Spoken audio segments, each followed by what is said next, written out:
Welcome to our channel. Today we're diving into the fascinating world of computer hardware to explore Central Processing Unit, CPU. So what exactly does the CPU do? Let's find out. CPU, which stands for Central Processing Unit. Think of the CPU as the brain of your computer.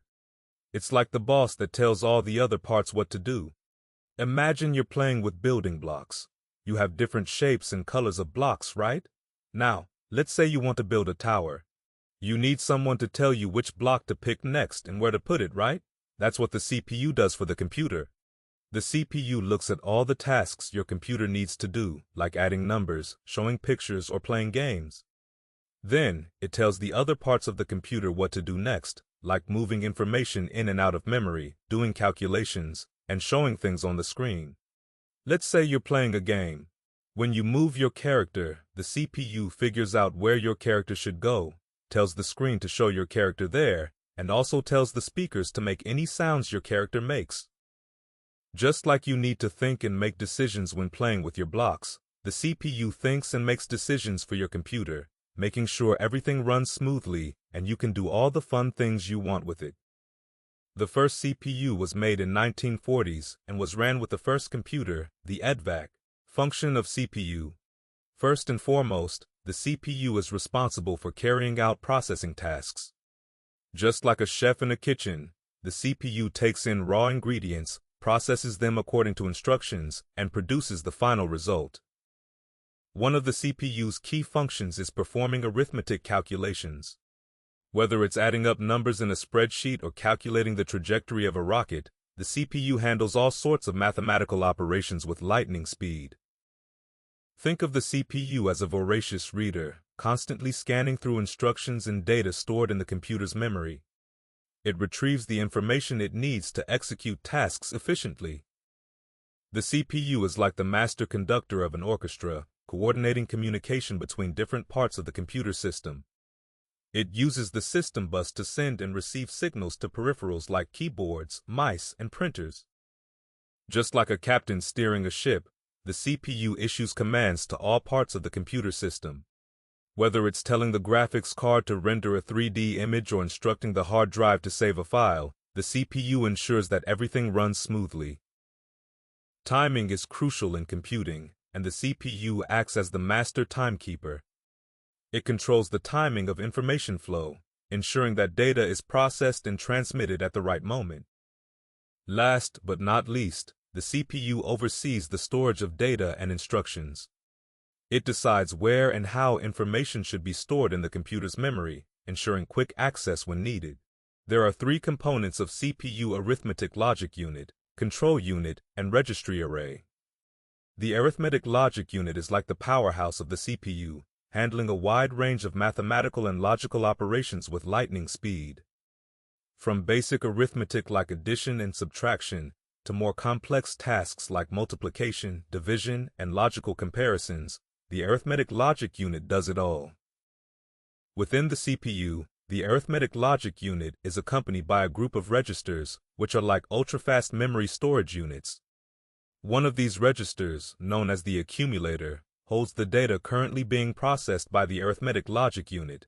It's like a temporary workspace where calculations take place.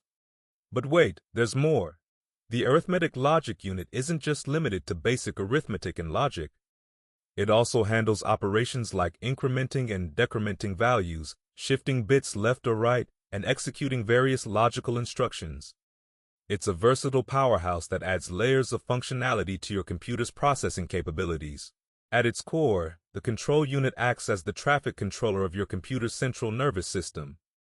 It directs the flow of electronic signals between the main memory, where data is stored, and the arithmetic logic unit, where calculations and operations take place. Like a conductor leading an orchestra, the control unit ensures that data moves seamlessly and efficiently within the system. Think of the control unit as the brain's command center in your computer. It's where decisions are made, instructions are processed, and operations are coordinated.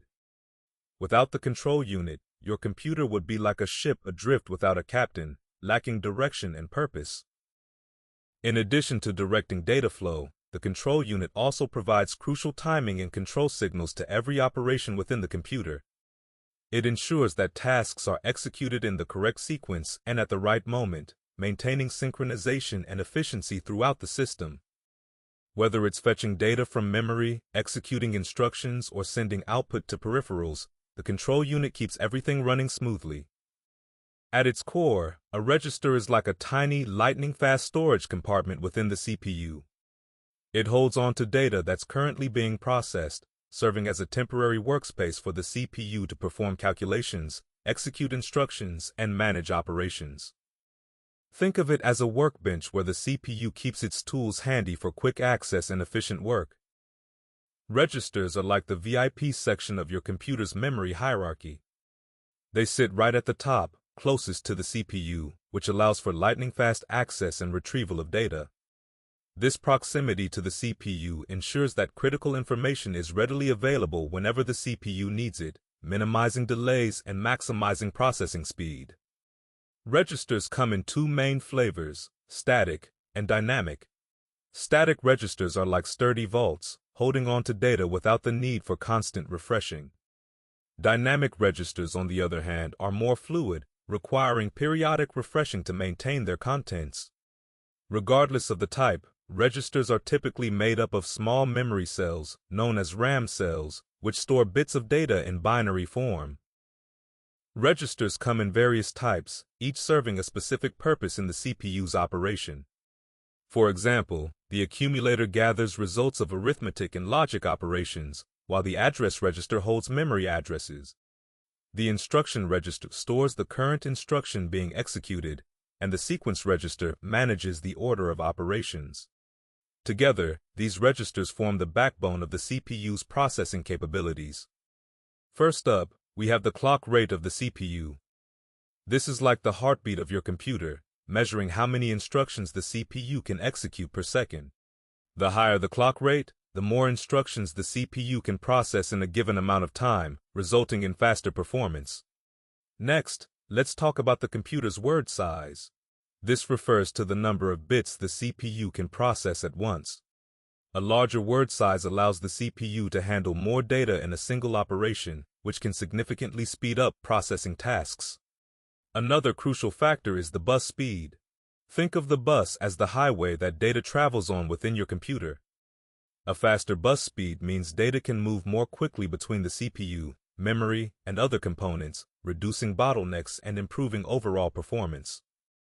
The size of your computer's main memory also plays a role in processing speed.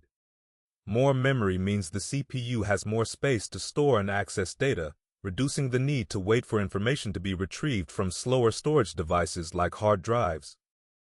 Cache memory is like the CPU's own personal assistant, storing frequently accessed data and instructions for quick retrieval. The larger the cache memory size, the more data the CPU can keep close at hand, speeding up processing by minimizing the need to fetch information from slower main memory or storage. The complexity of the CPU's instruction set can also impact processing speed. A simpler instruction set allows the CPU to execute tasks more quickly and efficiently, while a more complex set may require more time and resources to process instructions. Last but not least, we have the number of processing units. Modern CPUs often feature multiple cores or processing units, allowing them to handle multiple tasks simultaneously.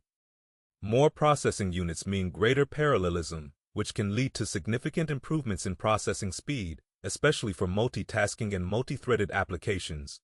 The first step in the CPU cycle is fetching. During this stage, the CPU retrieves the next instruction from the computer's memory, also known as RAM. Think of it as the CPU reaching out to grab the instruction it needs to work on next. Once the instruction is fetched, the CPU moves on to the decoding stage. Here, the CPU interprets the instruction and determines what operation needs to be performed. It breaks down the instruction into smaller, actionable steps that it can execute. With the instruction decoded, the CPU moves on to the executing stage. This is where the actual work happens.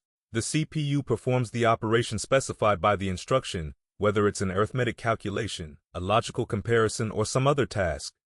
Finally, we have the storing stage. After the operation is completed, the CPU may need to store the result back into memory or update internal registers with the new information. This ensures that the outcome of the operation is saved for future use.